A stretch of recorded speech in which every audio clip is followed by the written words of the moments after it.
بسم الله الرحمن الرحیم. د طالبانو یو پخوانی چارواکی په یک تلویزیون کې میلمه و. د خپرونې په پای کې ورته ځینې انځورونه ښودل.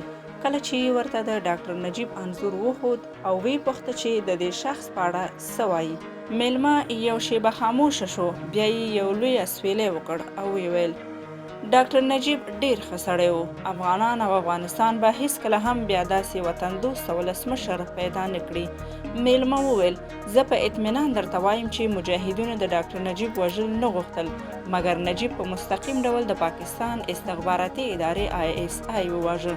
د ډاکټر نجیب واکمنۍ کې زموږ استخبارات دومره پیاوړي وو چې ان د چین غوندې هیواد هم له موږ نه په ویره کې وو.